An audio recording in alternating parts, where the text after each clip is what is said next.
Welcome to the Tough Fish Show. I am so excited to bring to you Dallas Woodburn. Dallas, thank you so much for being on the show. Thank you so much for having me, Jen. We are going to have so much fun. I'm so excited. And I would love for you to start with, how did you get into writing? Yes, I feel like I've been writing for as long as I can remember. I've always loved stories, always loved reading. And I feel really lucky because my dad is actually a writer. He's a journalist and he's an author of books in a lot of different genres. And so I think I just had a little window, the way that a lot of children don't, that I was able to witness. I grew up watching a writer at work. So I was always very aware that the books that I was reading and loving, that they didn't just appear by magic on the shelves, that there was actually someone out there who wrote them, that was something you could do. That was a job that you could have. And also my parents were always very encouraging of my writing. I never came up against that whole notion that I think a lot of creative people come up against in our lives, this idea of like, well, how are you going to make a living at that, or get a serious job or a real job or anything like that? I never had those barriers. So I feel really fortunate with that, just that I always saw writing and being an author as something that I could do, for the rest of my life. And so so I've just been writing since I was really little. I self-published a book when I was 10, and that was a great experience and learned a lot through all of that, and went on to study creative writing in college and grad school. And I just feel like my life and writing feel very intertwined. It's hard to remember a time really before I was writing.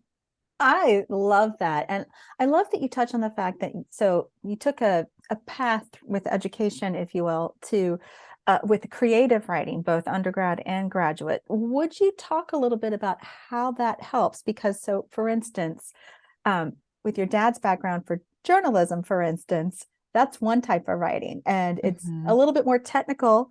There's elements of research, obviously, in writing in general. And yes, it's putting words to paper, but journalism has one kind of emphasis, if you will, and creative writing comes from a different vantage point. So it sounds like you were able to see a couple of different ways and blend even. Yes, that's such a great question.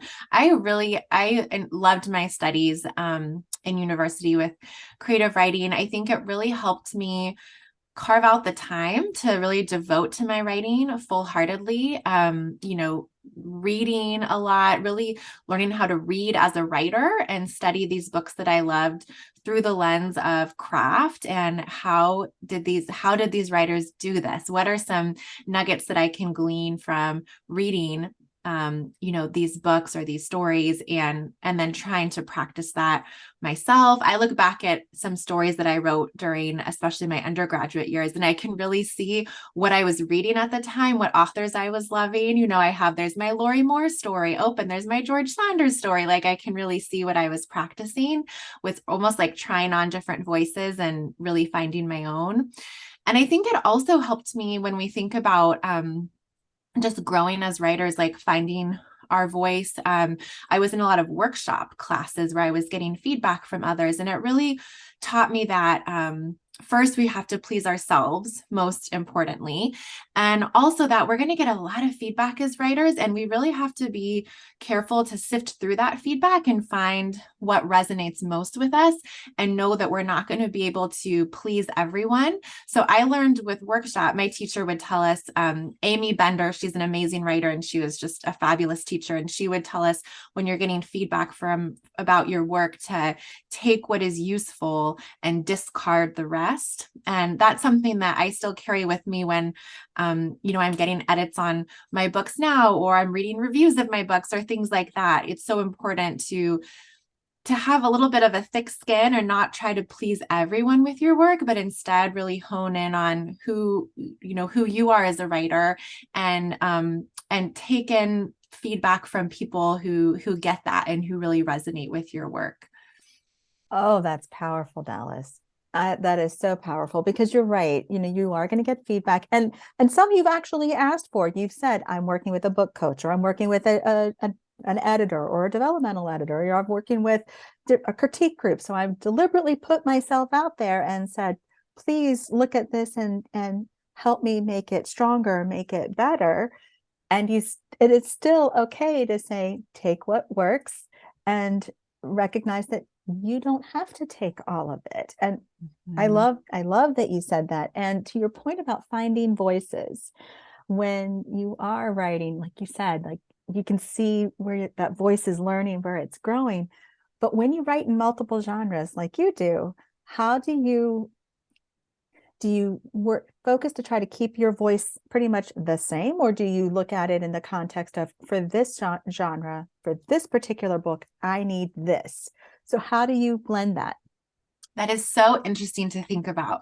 I would say for me, there's something in my voice that feels true to me, no matter what genre I'm working in. And I think sometimes it can be hard to recognize in ourselves. For me, when I'm writing, I feel this truth to it. Like I'm not really trying to be anyone else. It's just kind of flowing onto the page. But I have had people tell me who read all of my books in different genres that they see a common thread, like, oh, this sounds like you, whether this is a young adult novel or a sad literary short story, that there's kind of a common thread with my voice. And I think for me, it just comes from authentically trying to write in the way that is the most me, knowing that in the same way, I almost think of it as wearing different outfits. If you were imagining going to your closet and getting dressed for, we just had Halloween when we were recording this episode, Jen, but like putting on a different costume or dressing for a different event, right? You're putting on different clothes, but you're still yourself.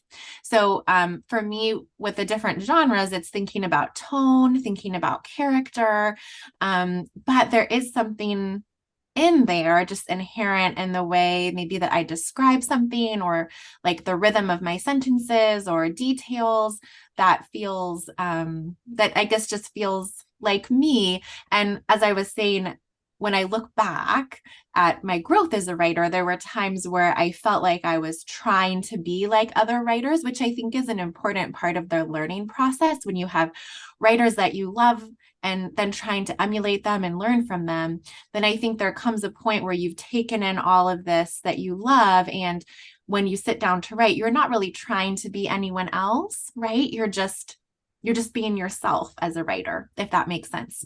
That absolutely does. And to your point, you need to read in your genre, outside of your genre, because it's part of it is just a matter of just growing. And sometimes it's a matter of you get creative ideas because you see other things happening, or you're honing your own skills, because just like you said earlier with the undergrad and looking at how do you see the structure and the scaffolding in the book kind of thing. You're reading for that type of, you're reading that, and then when you're going back through, you're seeing it come through again, going, okay, I can see where I did this. Or you're looking for certain beats, and did the beats show up the way you thought you would, depending upon the type of genre you're working on. So I get it. And in the same breath, there's a point at which you say, like you're talking about, it needs to be my voice. It's my story. It's my voice. And that's cool. And that takes courage. I genuinely believe that takes courage, because, it can feel a little daunting to put yourself out there and say, oh, yes. Oh, and now I have to talk about it too. I can't just write it and let it be out there. I have to talk about it so it reaches people.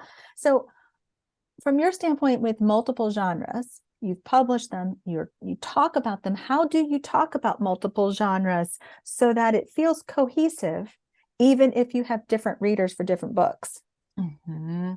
Yes, this is something that I used to have to feel differently about this. I think when I was in graduate school, I had this idea that I had to pick one genre and kind of stay there.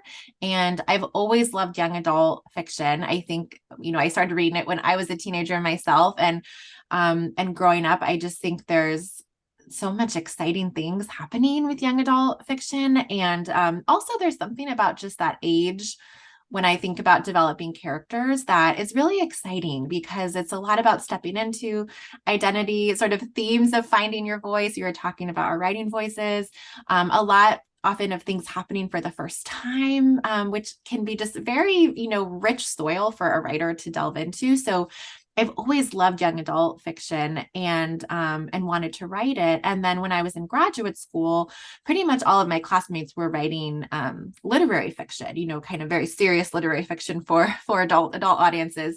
And so I was writing that too. And I do really enjoy reading adult fiction, literary fiction, short stories. But I remember just having this idea in my head that I had to kind of choose, that there would be a time when I would have to pick, well, am I a young adult writer or am I a serious literary fiction writer? And so I would write short stories, and then at night I had this like secret project, this young adult novel that I would work on. And it's just really funny how things work out. Where I've since, it's been about 10 years now since I was in graduate school, and in that time I've seen other writers who are publishing in different genres, and I ended up having 2 books come out in 2022 in vastly different genres. One is a young adult novel, one is a short story collection of literary fiction. And so to me, that really felt almost like tying a bow on this belief of like, look, I wish I could go back in time and tell myself, you're going to have 2 books coming out of different genres, and also just giving myself the creative freedom to explore other genres in the future. I think sometimes as writers, we maybe things start to feel stale if we kind of box ourselves into, I'm this type of writer. And instead, for me, it's very exciting to think that, ooh, what if I wrote a thriller next? Or, things that I haven't really tried before. Because to me, I feel like every book that I try to write, not only am I trying to grow as a writer, but I'm trying to push myself. I'm trying to challenge myself. And so for me, exploring different genres is a really just a fun and exciting way to do that, and to give myself permission to do that. I am so with you. I am so with you, even with my own writing. I have children's books, picture books, and I have a nonfiction business book, though, so far. And like you, I'm like, but I think that would be fun. And I have various whips in various genres. And it's because each one of them were speaking to me, and I wanted to see where they would go out of curiosity. Mm-hmm. But you said some things that I think are really important. You gave yourself permission. And that in and of itself might just be the thing that writer needs to do for themselves the most. Because when you hear, well, where can somebody find you? If we go to Barnes and Noble, and you're like, oh, I'm over here and I'm over here and I'm over here. Well, no. You need to pick, because it makes it easier. I mean, how did you come through? Or rather, let me say this. If you were talking with a writer who was telling you that they were struggling with giving themselves permission, what would you say?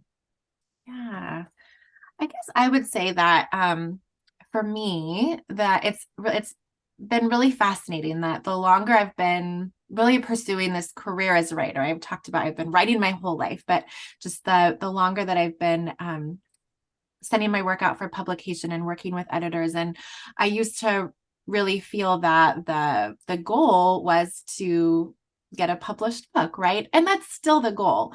But I used to just really focus on that almost as like the dangling carrot at the end. And just the longer that I'm in this industry and the more books that I'm fortunate to have published and out with the world, that is obviously such an exciting part when you hold your book for the first time and you get to share it with readers and hear from readers. But for me, more and more, the real magic and the real power of the creative process comes in actually writing the book, the time it's just me and that manuscript, the time that I'm, creating this idea on the page. And so it's almost like there's that Cervantes quote, the journey is better than the end. The journey is better than like the hotel, the inn at the end of the road. That I just think so often we can get into this pattern of being focused on the end result. How am I going to market my book? Is anyone going to be interested? Where are you going to find me at the Barnes and Noble? That we sort of skip past the journey of it, which I believe that if you're not really enjoying and satisfied with the creative process, then it's kind of like, what's the point? And so I would ask this writer, like, what really lights you up? What project makes you feel really excited? What makes you feel inspired? And I would say just to focus on that feeling, and to know that if you are really in love with your book project, it will find a home and it will find readers who love it too. So just to really pour into, like you were saying, Jen, about, ideas and curiosity springing up in you. And I think the more that we can pour into that and focus on that, just the more fruitful our lives will be as creative people. Oh yeah, I'm so into that. That is, oh, you're speaking love languages to me. So one thing I would love for you to like to back up just a little bit. And I love the fact that you published two books and in different genres, but two books in the year. So what was that like? Because, sometimes when you think I've gotten a book out in 1 year, it's like, yes, I've done this. And you did it twice and in different genres. So there were still things, there are processes that are the same. And there's things you're thinking about that are a little different when you're looking at two different spaces in some ways. So would you talk a little bit about that? Yeah, 2022 was it was a big year for me, and it ended up happening, I guess not in a planned way. I had written both of these manuscripts, and actually had been trying to find publishers for a long time. So my young adult novel, thanks Carissa for ruining my life, I completed the first draft of that book.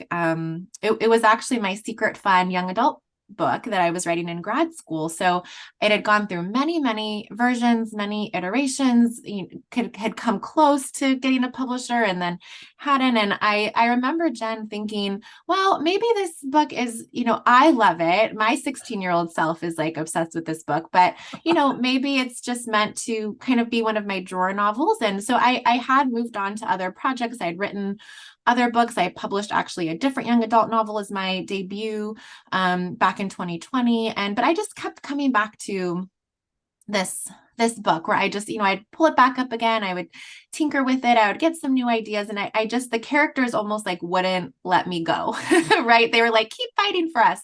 So I just kept submitting it. And eventually it was around the holidays in 2021. I heard back from my publisher, Immortal Works Publishing, and they said, we love it. We want to publish this. And I was so thrilled. And so that was going to be published in February 2022. And then I also had this short story collection that again was written over many years. It was short stories that I'd written, a lot of them in graduate school. And also I sometimes like to write short stories as breaks from longer projects. When I'm working on a longer project, it can be nice to actually finish something, have that little dopamine hit.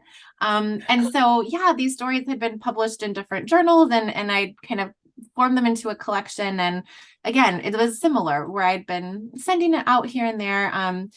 And similarly, I found a great publisher, Kohler Books, and submitted to them. And they said, yes, we'd love to publish it. What about summer 2022? So then all of a sudden I had these two books that I'd been, holding within my heart for a long time that were coming out boom, boom within the same year. And so again, when I was talking about different genres, it almost felt kind of like a little wink from the universe or from the creative gods, to say, see, you can write in multiple genres, you can publish in multiple genres. We're just going to make sure you notice and have them come out both the same year. And it was really exciting. It was one thing I did, just if anyone's listening who is planning a book launch, I gave myself a lot of permission and grace this year in 2022 to know that I was going to be focused a lot on marketing, on launching, on really spreading the word about these books. I haven't generated as much new material as I tend to in a year. I haven't had as much like creative bandwidth to be working on a new project. I'm very slowly working on one, but I think sometimes we set ourselves up for burnout if we don't see other areas in our life or our creativity where we have to kind of put on the brakes a little bit in order to be focusing on on something else that calls to our attention. So I knew that I wouldn't be launching these two books forever. It was going to be just this limited time, but giving myself permission to not have my typical writing routine has been really, really helpful.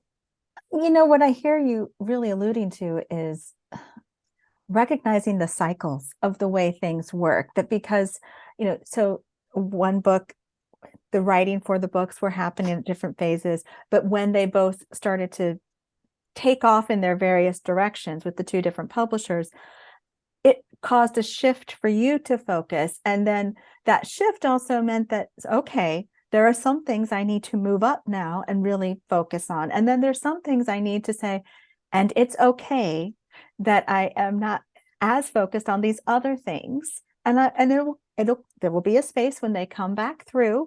But for now, I need to do that. And I again, it goes back to that permission of recognizing the cycle might be changing, that flow might be changing. And it's all good because you did get this book out. You want to get it further. You want to be able to talk about it and share it. And it deserves that kind of love and effort, just like you poured into it to get it written to begin with. Exactly. I love how you bring up the cycles. I think that's such a huge part of the creative process as well, with just recognizing that there is a time, it's similar to the seasons, or I think of gardening a lot, or harvesting. Like there is a time when you plant the seeds, and then sometimes there's a time when you're waiting, there's a time when you're harvesting, there's a time when you're sort of letting the fields lie fallow. That it seems very similar. And I think something I see with my clients or with other writers I talk to is sometimes we just still put a lot of pressure on ourselves to be writing, where we're saying, oh, well, I did all this stuff to promote my book that's coming out, but I didn't get in my 500 words today, and like beating themselves up for that. And I just think we really have to give ourselves a lot of grace. And like you're saying, Jen, it's so important. This book that you poured so much of yourself into writing, you really want to make sure you pour a lot of yourself into spreading the word about it too. And I think trying to enjoy that process as much as you can, because I think often of my little girl self who would just be so thrilled, to have these books out in the world, and thinking about, gosh, she'd be so excited to be talking about this. And I think really tapping into that energy, as opposed to, I don't know, being too worried about sales numbers, or being worried about what other people are doing, or what will people think about my book. Like instead trying to just tap into, like, you are making this dream come true. And there are so many people who dream of writing a book, and look at you actually doing it is just really, really, it's amazing. It's something to really celebrate. Yes, it's that joy when you're going back to what brings you joy and allowing that to keep moving you through. Like that helps, that comes through in all the different facets of even when the process part gets a little bumpy, it's like the underpinning that says, yep, and we'll get through this, and it's going to be just that much better on the other side. So what's coming up for you in 2023? Yeah, so 2023, I actually have another novel coming out with Owl Hollow Press. It's a young adult novel that again, I've been working on for many years.